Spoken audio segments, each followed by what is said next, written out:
Bonjour, aujourd'hui je vais vous expliquer la méthode de trinôme de la forme x2 plus bx plus c. Cette méthode-là, on va l'appeler la méthode T1. Comme ça ici. Lorsqu'on utilise cette méthode-là, ça nous prend absolument un trinôme, donc 3 facteurs. Puis, pour être capable de le factoriser, donc on a notre trinôme ici, x2 plus bx plus c. Et lorsqu'on l'aura factorisé, ça va nous donner 2 facteurs, donc 2 parenthèses qui se multiplient ensemble. Afin de trouver ces 2 parenthèses-là, ce qu'on a besoin, c'est d'aller retrouver la valeur de m et de n qui sont ici à l'intérieur de nos parenthèses. Donc, pour faire ça, je devrais respecter 2 conditions. Mes 2 conditions sont juste ici. Il va falloir que la première condition, c'est que le m et le n que j'aurai trouvé, donc les 2 valeurs, que leur somme soit égale à la valeur de b. Le b dont je vous parle ici, c'est le b qui est dans mon équation, ici. Donc, il va falloir que mon m plus mon n soit égal à b. Et la deuxième condition, m fois n est égal à c. Vous allez déduire que la valeur du c qui est ici représente la valeur du c dans mon trinôme. Donc, on va regarder avec un exemple. Je vais vous faire l'exemple 1, juste en dessous, pour vous montrer comment je vais m'y prendre. Je vais ajouter une petite chose avant, c'est que lorsqu'on va parler de la somme, je vais utiliser S pour somme. Donc, pour la première condition, j'utiliserai un S. Pour la deuxième condition, qui est le produit de M fois N, alors j'utiliserai un B. Maintenant, on est prêt pour le premier exemple. Dans mon premier exemple, je m'en viens marquer ici au bout, ça va être comme mes calculs à côté. Je vais marquer S, puis entre parenthèses, je vais marquer mon B. Je vais écrire à côté B, et entre parenthèses, je vais aller écrire C. Le B dans la parenthèse fait juste me faire penser qu'il faut que ma somme soit égale à mon B dans mon équation. Alors, si je m'en viens dans mon équation juste ici, dans mon exemple 1, x2, mon exemple 1, x2, 2 secondes, ça ne sera pas long, x2 plus 7x plus 12, eh bien, la valeur de mon b est 7. Je vais aller marquer 7 juste en dessous de mon S. Pour la valeur de mon C, que j'ai mis entre parenthèses ici, la valeur de mon C, comme j'avais dit tantôt, ça se trouve à être la valeur de 12 dans mon exemple. Donc, j'allais écrire mon 12 en dessous de mon P. Comment je m'y prends maintenant pour trouver les valeurs de M et de N? Je vais commencer avec les facteurs, donc avec mon produit, et je vais aller écrire mes facteurs. Là, au début, ce qu'on peut faire, c'est tous les écrire. Donc, je vais aller écrire 1 fois 12, 12, 2 fois 6, 12, 3 fois 4, 12. Donc, j'ai écrit tous mes facteurs et lorsque je les multiplie, je sais que ça me donne 12. Par contre, quand on va être suffisamment habitué et qu'on en aura fait quelques-uns, on pourra écrire les facteurs dont on a besoin, ceux dont on a besoin, si on est capable de les trouver rapidement. Mais de les énumérer, ça peut nous donner un coup de main.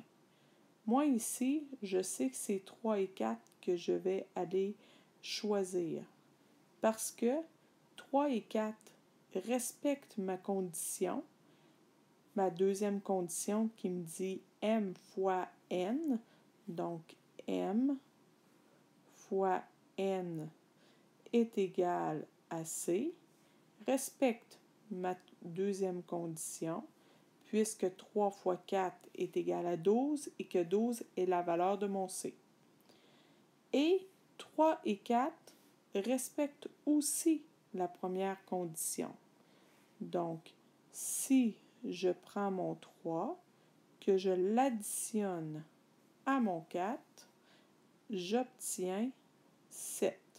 Donc, j'ai respecté là aussi ma deuxième condition qui me dit m plus n est égal à b.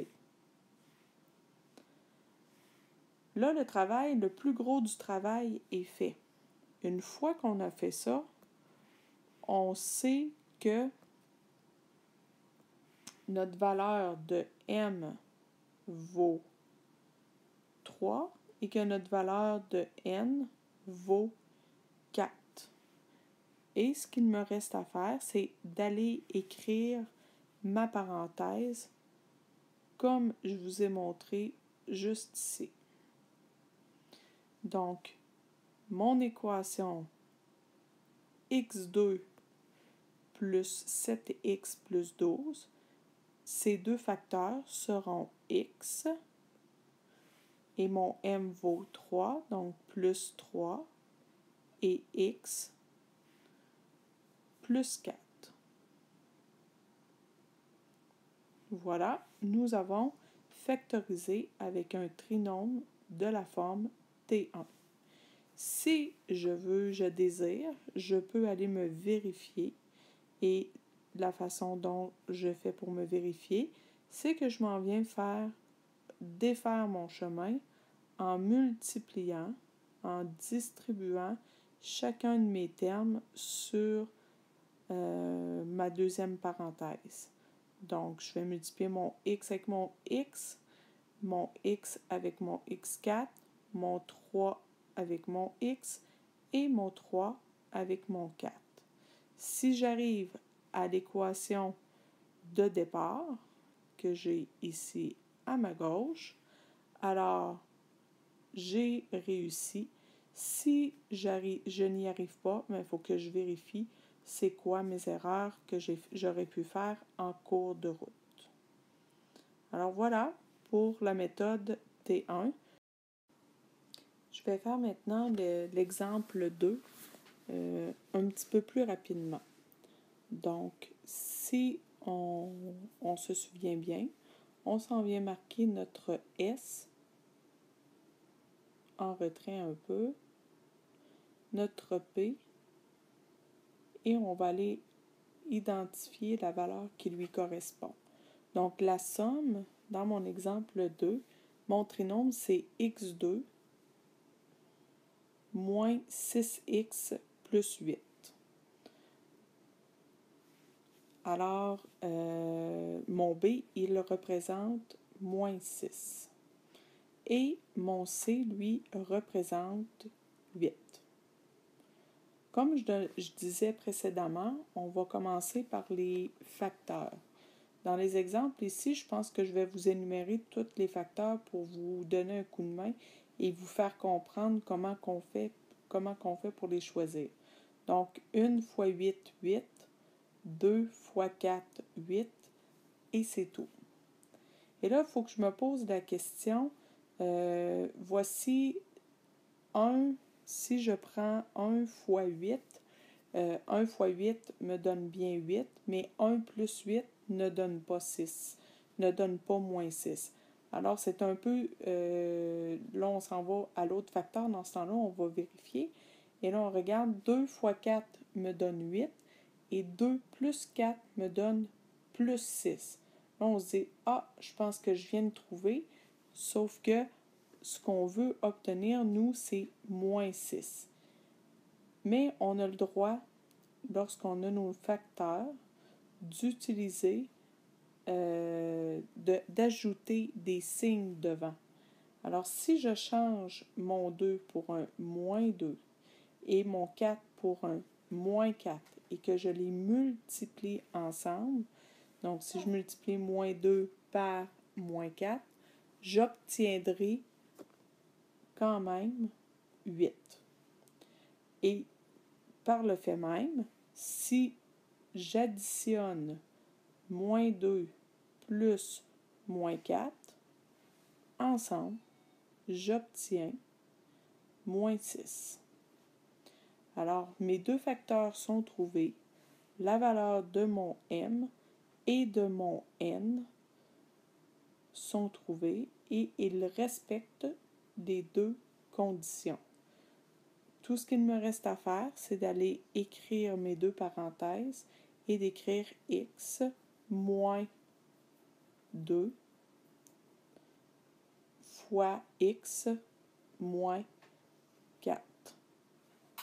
Et comme je vous ai dit précédemment, si vous avez du temps et envie de valider votre réponse, vous pouvez faire votre distribution, puis vous allez vérifier si vous obtenez votre réponse de départ. Je vous laisse compléter le numéro 3. Je vous ai déjà donné quelques indices pour des cas différents. Le 3 sera aussi différent, donc soyez alerte, essayez-le et vous pourrez aller vous valider dans les notes de cours complétées sur le portail, puis ensuite essayez les exercices pour voir où vous en êtes. Alors, bonne pratique!